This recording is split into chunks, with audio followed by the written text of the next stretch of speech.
Good day, everyone. Learn how to fix taskbar not working in Windows 11.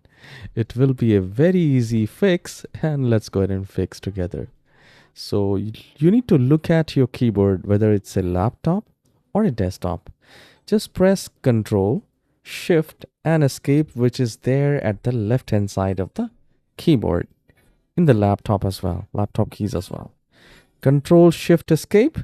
The moment you press Control Shift Escape, you will find Task Manager like this. And here we need to go to this Processes tab, and I'll maximize it. And here we need to select the Windows Explorer. Once you select that, do a right click, and we need to click on Restart. The moment you do that, you will find the Task Manager again. If you do not find it, if the task manager doesn't appear, you need to click on Run New Task and type explorer.exe.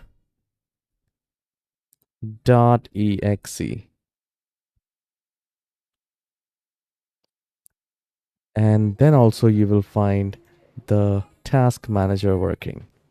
And if that doesn't work, don't worry about it. We have one more final and very effective step. You need to click on this Control Shift Escape again, open the task manager, and we need to click on Run this new task and select Create this task with administrative privilege and type CMD and click on OK.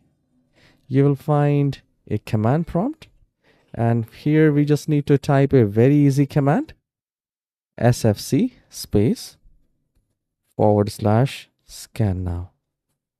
I'll maximize it. So this is a tool. It's a scanner provided by Microsoft. It scans your computer, and if there are some issues, it will fix the corruption and it will make your computer absolutely new. Let this scan happen, and once this is done, restart the computer, and for most of us this will fix the problem. Do let me know in the comment section if this tutorial helps, and please don't forget to hit the like and subscribe. I'll see you in the next tutorial. Have a wonderful day.